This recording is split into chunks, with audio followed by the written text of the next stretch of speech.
안녕하세요, 써니즈입니다.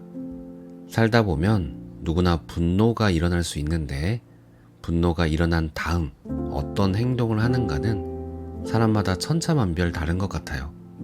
어떤 사람은 그 자리에서 참지 못하고 표출했다가 돌이킬 수 없는 일들을 저지르기도 하고, 또 어떤 사람은 끓어오르는 분노를 그냥 참기만 하다가 화병이 나는 경우도 있죠.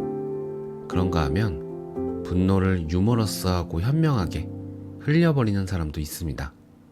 오늘은 분노라는 에너지를 긍정적으로 사용하는 방법에 대해 알아볼게요. 데이비드 호킨스 박사의 책 놓아버림에서 일부 내용입니다.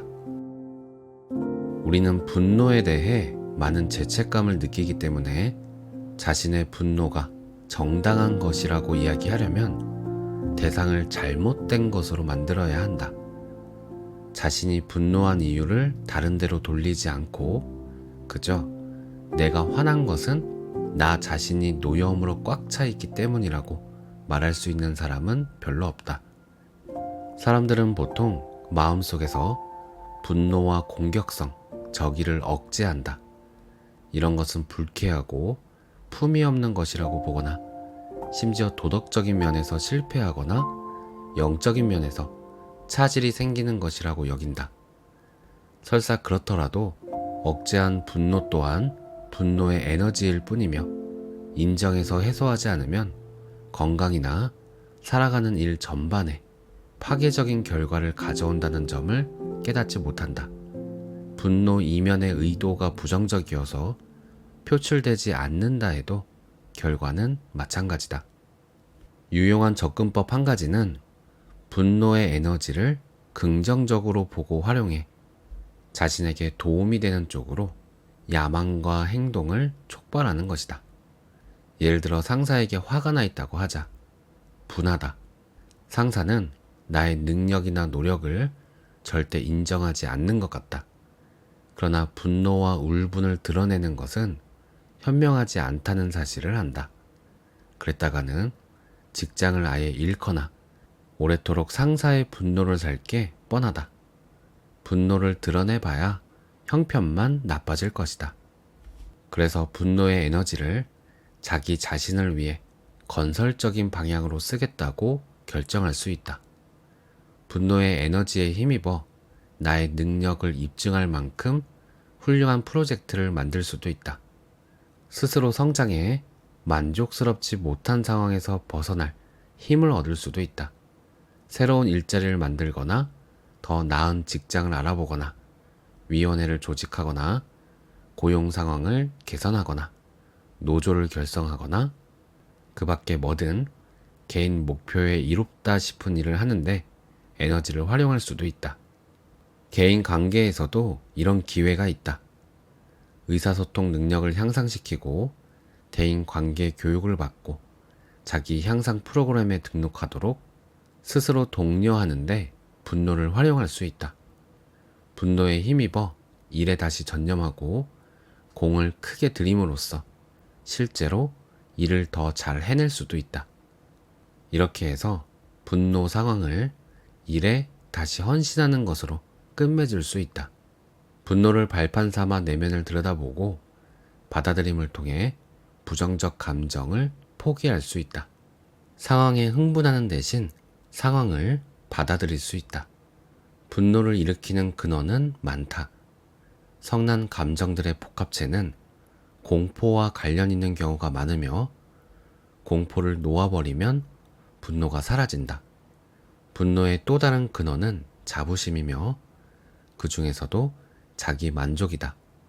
개인적 자부심이 먹이를 주어 분노를 번식시키곤 한다. 자부심의 근원 중 하나는 자기 희생과 관련이 있다. 내가 희생한다는 식으로 나타난 작은 자아가 타인과의 관계에 결부되면 화를 내려고 미리 준비하는 셈이나 마찬가지다. 타인은 대개 나의 희생을 알아차리지 못하고 나의 기대를 깨기 쉽기 때문이다. 서로가 서로에게 인정받기를 원하고 욕망하기 때문에 인정받지 못한다.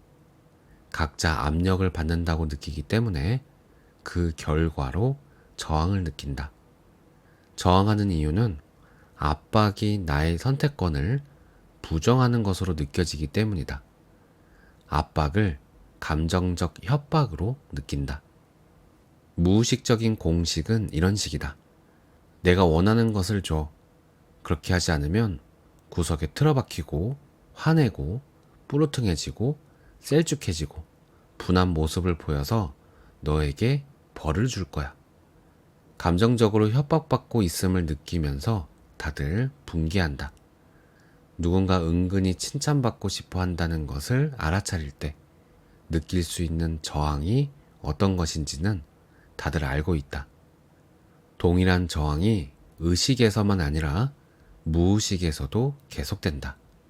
자기 희생을 동기로 삼으면 다른 사람에게 압박감을 준다. 억지로 인정을 받더라도 그런 인정은 만족스럽지 못한 것이 된다. 억지 인정은 만족을 주지 못한다. 이때 분노는 부분적으로 자기 희생이라는 자부심에서 생긴다. 우리는 남을 위해 하는 일에 대해 비밀스럽게 자기 만족을 느끼고 있어서 나의 희생을 인정받지 못할 때면 성취에서 오는 자부심 때문에 쉽게 분노한다.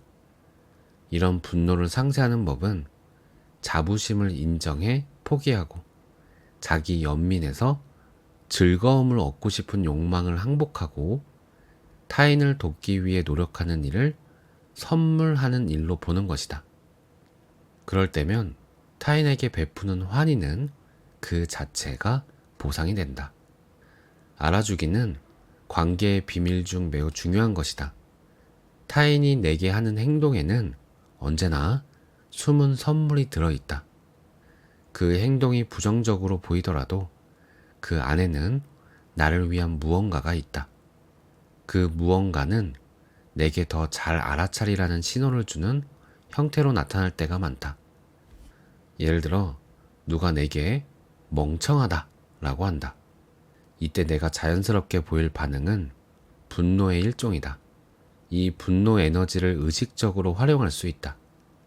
이 사람이 내게 무엇에 대해 더 잘 알아차리라고 요구하는 걸까? 이렇게 자문함으로써 자신이 자기 중심적이었음을 깨달을 수도 있다. 무신경했다. 그 사람을 알아주지 못했다. 상대방과의 관계 속에서 벌어지는 일을 의식하지 못했고 알아차리지 못했다. 이런 과정을 거듭 밟으면 삶에서 만나는 모든 이가 거울 역할을 한다는 점을 알아차리게 된다. 그들은 사실 내가 마음속으로 알아주지 못한 것을 내게 되비춰준다. 신경 써야 하는 것을 바라보도록 나를 몰아붙인다. 그렇다면 나의 왜소한 자아가 지닌 측면 중 어떤 것을 포기해야 할까? 상대의 분노를 취소하려면 내가 자부심을 거듭 놓아버려야 한다. 그렇게 할 때 우리는 매일 겪는 경험에서 끊임없이 주어지는 성장의 기회에 감사할 수 있다. 그러자면 자신과 타인을 그릇된 자로 모는 일에 푹 빠지고 싶은 유혹에 저항해야 한다. 자신의 작은 자아를 잘 살펴보면 자신과 타인을 그릇된 자로 모는 일은 작은 자아가 아주 좋아하는 것임을 알 수 있다. 왜냐하면 작은 자아는 목표를 이루는 더 나은 방법을 모르기 때문이다. 자유롭게 선택해서 상황을 바꾸겠다고 결정할 수도 있지만 작은 자아는 그런 대안을 알지 못한다. 만족스럽지 못한 상황에서 억지로 빠져나오는 방법은 자기 자신이나 상황을 잘못된 것으로 모는 것이다. 예를 들어 단순히 더 나은 직장을 찾는 대신에 우리의 작은 자아는 직장과 상사와 동료를 잘못된 것으로 몬다. 잘못된 곳이라는 인상 탓에 이제 그곳을 참을 수 없게 되었으니 바꿔야만 한다. 그저 단순히 더 나은 곳으로 옮기기로 했다면 얼마나 수월했을 일인가. 그러나 의무감으로 인해 죄책감이 단순한 해법을 가로막는 경우가 아주 많다. 다시 말해 우리는 어떤 곳에서 덕을 보았다면 그곳을 떠나는 것에 죄책감을 느낀다. 그러면 무의식은 기발하게도 잘못으로 모는 기제를 통째로 창조해 내가 막다른 지경에서 벗어날 수밖에 없게끔 한다. 이런 일은 대인관계에서도 흔하다. 어떤 사람을 떠나는 것을 정당화하기 위해 상대를 잘못된 사람으로 만들 필요를 느낀다. 이런 잘못으로 모는 기제에 의지하는 것은 스스로 택할 수 있는 자유를 부인하는 것에 불과하다. 타인에게 사랑을 행동으로 표현했다가 인정받지 못하는 것도 분노의 근원이 된다. 이 맥락에서의 사랑이란 모든 인간관계에서 벌어지는 일상적이고 소박한 형태를 말한다. 즉, 사력 있고 배려하고 태도를 바르게 하고 격려하고 베푸는 형태로 나타나는 사랑이다. 상대에게 느끼는 감정을 알아주지 않는 것에 분개하는 마음속 대화를 몇 년이고 계속하는 경우가 아주 많다. 내가 그렇다면 남도 그럴 것이 틀림없다. 그래서 우리의 삶에는 자기 감정을 알아주지 못한 것으로 인해 마음속에서 나에 대한 생각을 끝없이 흘려보내는 사람들이 주변에 있기 마련이다. 타인이 내게 보여주는 감정 표현을 알아주는 것의 가치가 중요하다는 사실을 알면 그런 분노가 벌어질 무대 자체를 막아버릴 수 있다.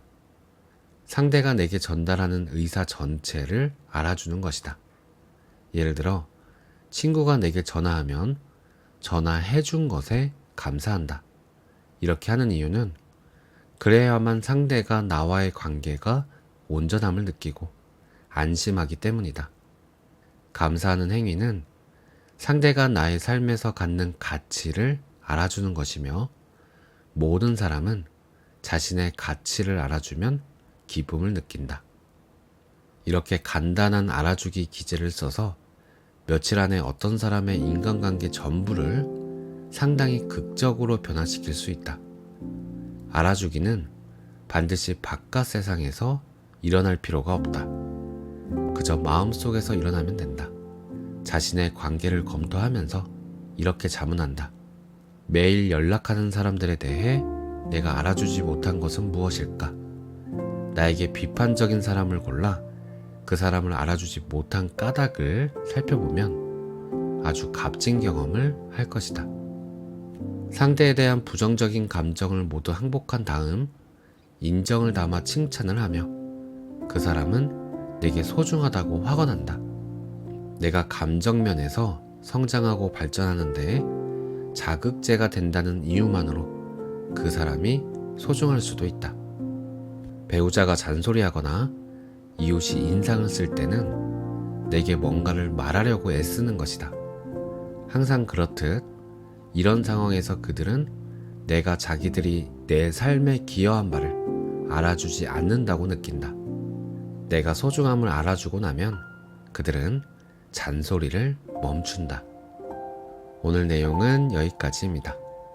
누구나 화가 날 때가 있어요. 그리고 우리는 이 분노를 표출해 보기도 했고, 참아보기도 했고, 도망쳐 보기도 했고, 알아차림 상태로 지켜보기도 했죠. 그런데 이 분노 에너지가 한순간에 사랑 에너지로 바뀔 때가 있어요. 이 경험은 참 특별한 것 같은데요. 다음에 이 경험도 한번 소개해 드릴게요. 오늘 내용 중 가장 기억에 남는 문구는 이겁니다. 타인이 내게 하는 행동에는 언제나 숨은 선물이 들어있다. 오늘도 삶에서 마주하는 모든 것들에게 가슴을 열고 감사와 사랑을 발견하겠습니다. 오늘도 평온한 하루 되세요. 감사합니다.